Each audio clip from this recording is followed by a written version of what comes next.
Jeffrey with Slice of Sci-Fi. A very special report for you today. I am with Thomas Jane and Tim Bradstreet of Raw Studios. We're going to learn all about Raw Studios today.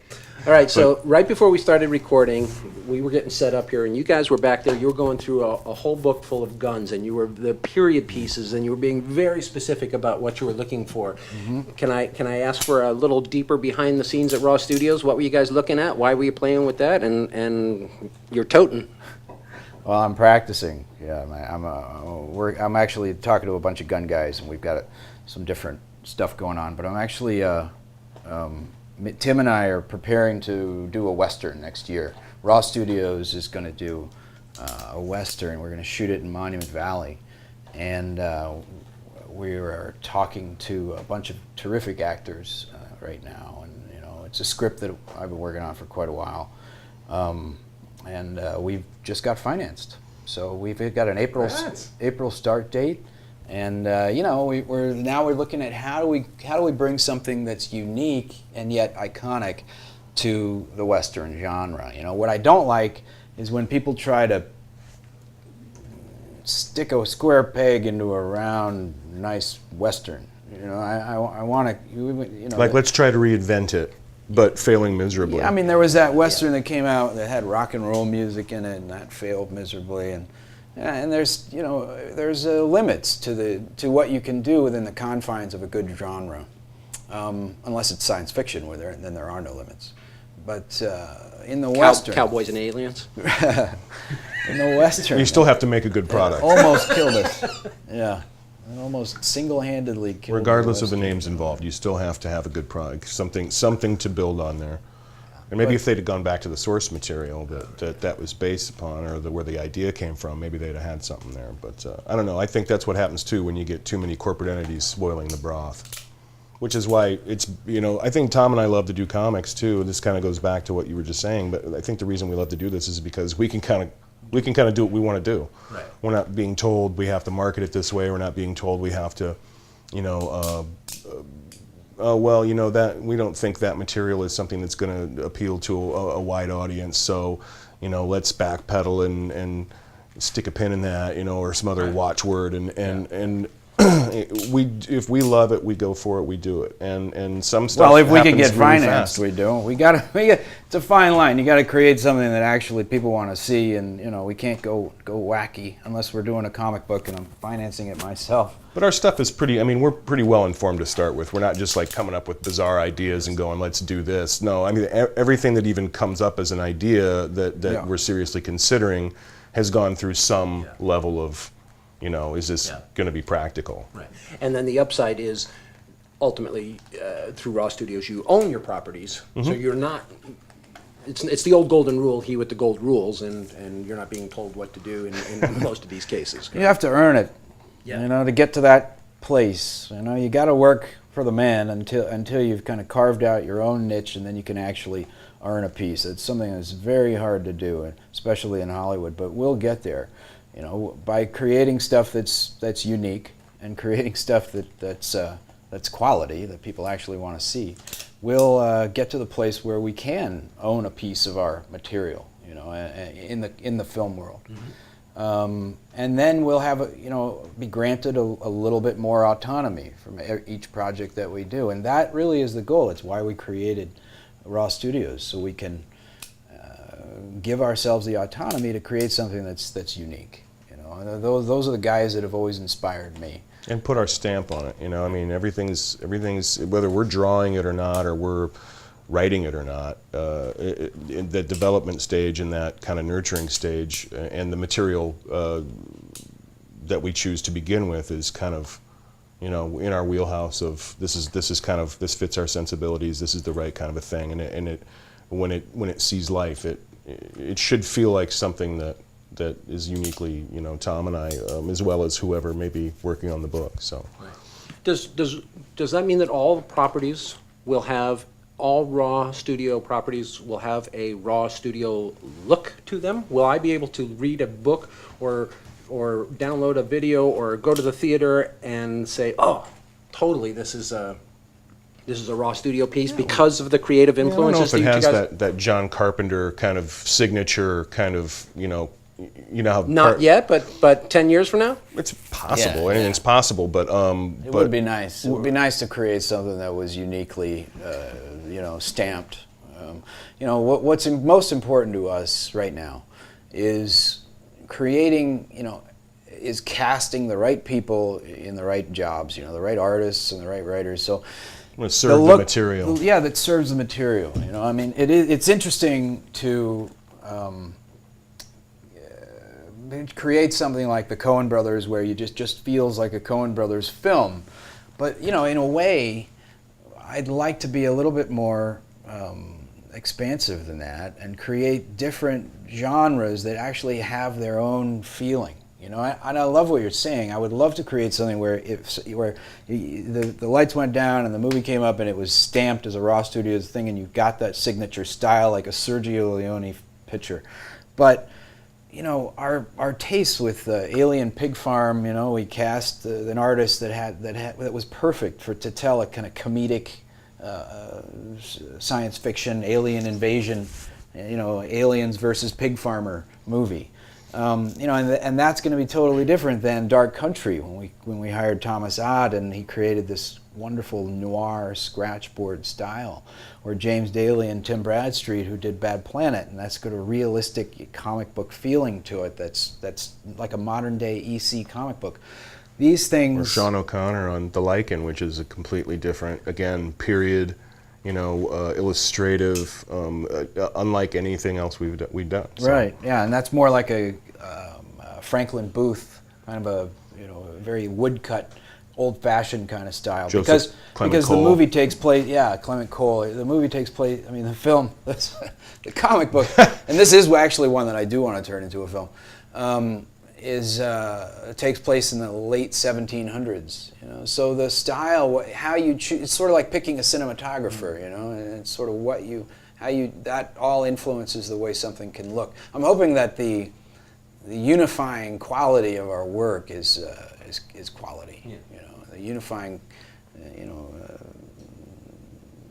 iconic sort of bow that ties everything together is simply, that it's intelligent and done with passion and love and quality. And yet still serves a niche audience. We're not trying to be...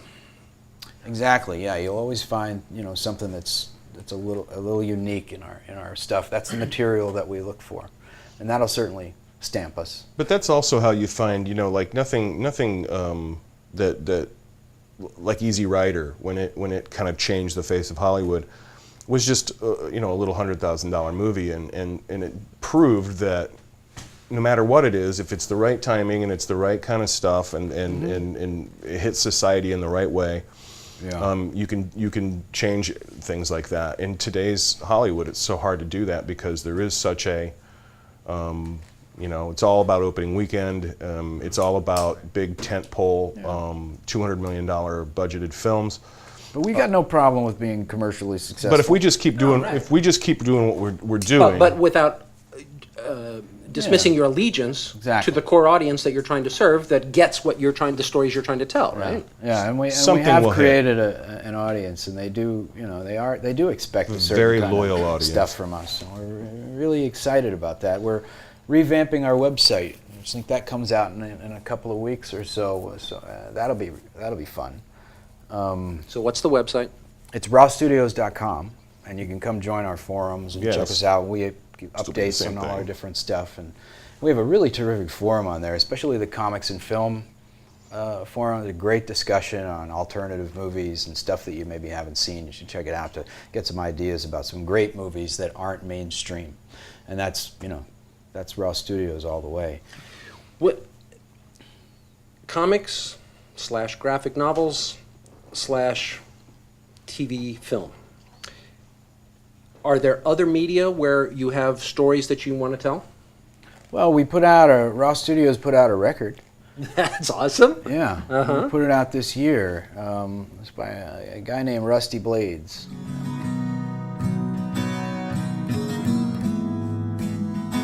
And I guess I've reached my end. I'm done with talking, moonlight walking, pretending you were my friend. YouTube Rusty Blades, or our Raw Entertainment YouTube channel. We just started a YouTube channel. Oh, and you got to check out our $6 Billion Man teaser trailer that we put up on there. It's fun. Yeah, I think our YouTube channel is called The Raw Entertainment. Or you can just Google $6 Billion Man Rip-O-Matic. Yeah, if you but just- you're the geek, the fan, the sci-fi fans will love the $6 Billion Man. You're still here, but I know you're going, and I hate that. I'll call you, baby. What have you done to me?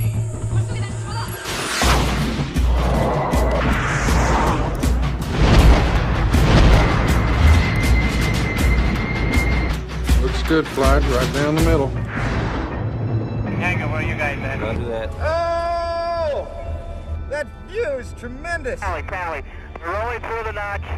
Whoa! Hey, Roger, Cali, I'll give him a little time here. Caution, caution. Eject! Flight Tom, I can't hold it. She's breaking up. Caution, caution. I took 30 different films and TV shows and videos and commercials, and I created a story around the $6 Billion Man. So then that's, in the commercial business, they call that a rip-o-matic. When you have a vision of something that you want to do, so you'll borrow from all these different movies and mediums and put something together, and you can actually tell a story that way. It's really fun. And then you also had the Dirty Laundry property that you did a little while ago. That was a big fan favorite. Right. Well, we helped produce it along with a guy named Adi Shankar, and that was very much a Raw Studios project. I'm very proud of that. That was just a fun little thing that we put together on a weekend. And Phil Joannou was just one of my heroes. He was a director, and he agreed to do it. And a guy named Chad St. John, who's a good buddy of mine and a great writer, he agreed to do it. Tim agreed to design the skull and get involved. That project was like, Tom had these boards up. I think you still probably have them somewhere, but like little index cards all over the place. And I walked in here one afternoon and I saw untitled, thing, and I was like, "What's that?" And he said, "Well, I want to do this thing." And we've been kind of being very vague, but it was something that I thought, well, if this happens in the next, because he told me what his plan was, which is basically what ended up happening. There were no names attached yet because we didn't know who was going to work on it. But I remember thinking, if this happens in the next 2 months, it's going to happen. Something's going to go on. Yeah. If it's longer than that, this thing will probably never get done. And just out of the blue one day, Tom calls me and he says, "Hey, I got Phil Joannou, wants to do this thing," and I was like, "You're kidding me," because I'm a huge fan of Phil's. I State of Grace is like one of those films that never leaves my, I thought you were going to say 3 O'Clock High. 3 O'Clock High is right in there too. It's a great movie. That's where we all discovered Richard Tyson, and it wasn't Two Moon Junction for me. Okay, it was 3 O'Clock High, but yeah, it just kind of like flowered. It just kind of blossomed. Came together quickly. And The idea behind that was to do it as a surprise. That was the big. That was the big sort of plan behind putting together a Punisher short film. Is could we create this thing without anybody knowing what it was and drop it on people completely unexpected. Tim made up some cards that we passed the film, and we actually shot the damn thing. All the crew, we asked them all to keep it under their hats. It's unbelievable. Some of them didn't get even sprung. know what we were actually making, but the guys who did, they all incredibly didn't talk about it. It would have been so tempting to just, So yeah, you know what? Tom Jane's working on a real, because it would have just got immediate attention. Yeah. But no one. The idea that we screwed were up. able to to drop that, as a surprise at Comic-Con was really special. It was, and that was the plan. I'm glad it worked out. Nothing makes a difference. The whole world is burning down, my friend. At least I got me a front row seat for it. $1.50 for the Yoo-hoo.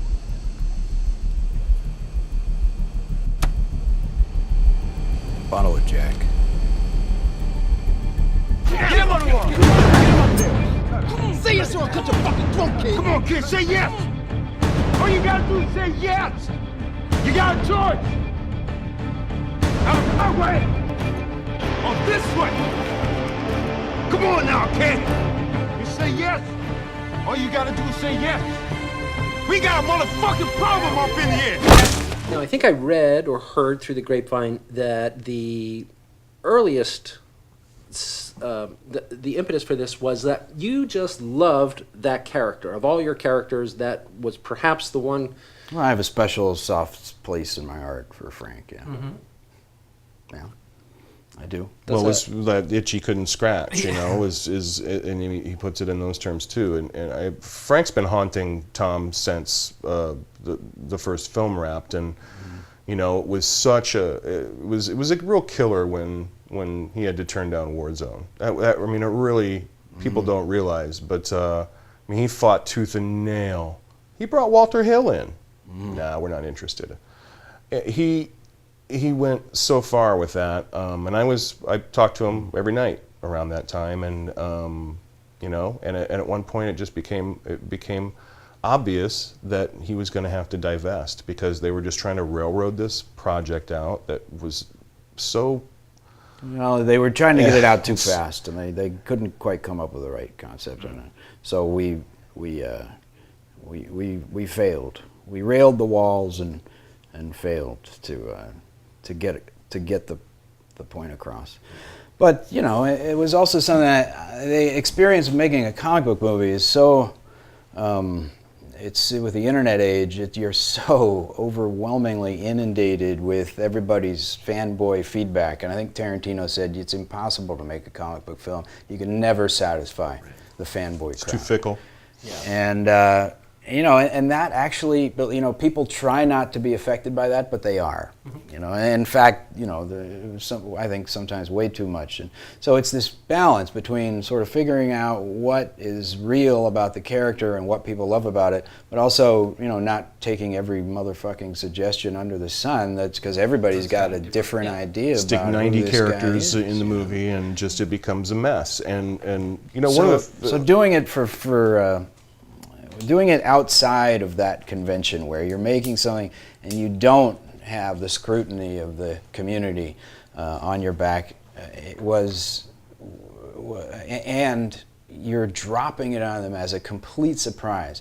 No, so you're not waiting a year and a half for this thing to come out and the build-up. Yeah. It's just suddenly, and that was my, I really wanted to do used that to with be. a film. Yeah. If we had a Punisher film or a comic book movie, I'd love to change all the names and nobody would even know that we were making that film. Edit it all together, get it all going, and then suddenly, at the trailer in front of the new Iron Man movie, you saw a Punisher trailer, and everybody would just, what the hell? Just Where did this come out of from? left field. If they went back to the, we used to have shorts before you would see your film, and if they would, do that in the studio. Wouldn't that be fun? That would be awesome. Well, So- the amazing thing too, Little short just film. to quickly follow up, is that that fickle fan base that was united suddenly when Dirty Laundry fell on the mat. Yeah. There it was, Sunday night, Comic-Con, and we showed it, and then it hit YouTube. What, next night or that night, or we shot it. We showed it Saturday. Monday. Sunday night it hit went on up. No, it hit on Monday morning. And yeah, early Monday morning, and I think the ratio of dislikes to likes is something like 1%, if that. Absolutely. Universally embraced. Yeah. So how do you make a Punisher movie? Well, Don't tell anybody. give us a little rope. Don't tell us it. Let us do what we do, man. Yeah. You know. You also in this new day and age, and keeping your finger on the pulse of the things that are available to the indie filmmaker, you utilize the Kickstarter program. Yeah. You tried that adventure, as do so many. Learned a lot. You learned a lot. Tell me just a little bit about that experience for you, and how you kind of... Red Fly came to us and they wanted to make a Bad Planet video game, which would be fantastic, and we launched the Kickstarter campaign, and we've totally failed. I mean, I think we raised like 30 grand, or not even that, right? No, we almost made 50. Yeah. So yeah, I think we saw today it was like 46,000 or something. So I think we're going to try to relaunch. Which for most indie wannabes that are trying to create their thing and using Kickstarter, that was like they could have done 4 features for that kind of money. But you guys had a... Well, a video game is not cheap. You can't make a video game for 50 grand. Right. So... Yeah, we couldn't ask for less than and hope for more, right? Because we can't promise anything we can't deliver. Right. Yeah. It's just not going to. There's no way we're ever going to compromise ourselves that way. It was a high ask. It's a property that not a lot of people are familiar with. We learned a lot. Tom and I we want to get together and we sit down and make a comprehensive story trailer for what the story of Bad Planet is, so that people know who these characters are. Something that in 3 minutes explains Bad Planet, so that they can go, oh, that's what it is. People and sort of sell them on it. Yeah, we learned a lot, and I think we're going to relaunch it, and we're gonna keep at it. You know, got a website under it. Bad Planet video game would be really, really fun, and I think it would be worth all the sweat and trying to get it off the ground. Well, we know it's going to happen too. I mean, Red Fly has basically said there's no way we're not going to do this game. So come hell or high water, we'll figure it out. I can't thank you guys enough for all this insight into what your existence is with Raw Studios and the lessons you've learned. There are so many creative right brains out there who are just dying to get to where you guys are. Well, you really just got the underbelly. The real stuff, the real good stuff, is the really glamorous stuff. Let me ask the last question then, and that will be, as you gaze into that crystal ball, where will Raw Studios be in 2022? 10 years from now. Where are you guys going to be? When I come back here to do the follow-up interview with you a decade from now, when they wheel my ass in here to do the 2012 interview, what's it going to be like? What are we going to be talking about? What will you guys have accomplished? I hope that we can, take a big step with this Western. Tom, as a director on this project, has taken a big A-list step forward, and that can open the door for us in a huge way if it hits in any kind of positive way.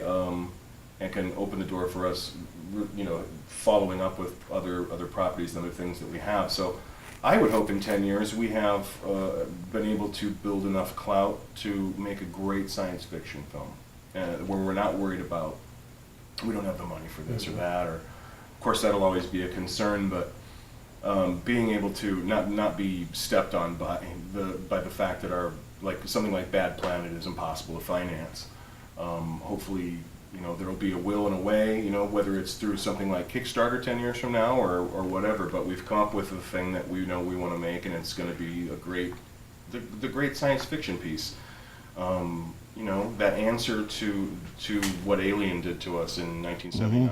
No, I'm working on that right now. I'm actually starting to work on the script. It's not Bad Planet, but it's another sci-fi piece that I think will be kind of mind-blowing. Would that be good for 10 years from now? 10 years from now, I think we're going to have our own studio. That'd be great. I like that. Yeah. That's really the goal, that we have. Yeah, that we had, not too big, but we have our own studio where it's self-sufficient, and we can't be too big. We can't be putting out 30 movies a year or anything. But a studio where we put out 1 or 2 films or 1 or 2 products every year and a half, really 2 years is the way we work. It'll be every other year we'll put something out. That would be great. That's the goal. Awesome. Yeah, I think that's true of. Thank you, Frank. That's definitely a film would be we want to be making that film, but I think either that or be living in Milwaukee as a milkman. I want to be taken, you know, like what I'd like to do is like everybody keeps asking me, "Where's Red Sky Diary? Where's Red Sky Diary?" Well, that'd be And brilliant. The answer to that is that I have to pay my bills, so I can't spend a lot of time working on this project behind the scenes and not getting paid for it. So perhaps, you know, one of these crowdfunding things can allow me to finance something, take a year off, and actually do that. Yeah. And it's like, well, I can actually do that. You know, if you raised enough money, you could do it. Yeah. Yeah, I Problem think is I just don't know if the audience is out there, you know, like that knows about it. the audience will be out there waiting to see it because they'll be wanting to see whatever it is that we do next. But if Tim and I can, we're making a living at Raw Studios, and you know, and we could basically kind of quit our day jobs, that would be fantastic. That would be the goal. Yeah. That's the goal. Awesome. From Hollywood, it's Jeffrey, Tom, Tim, Slice of Sci-Fi.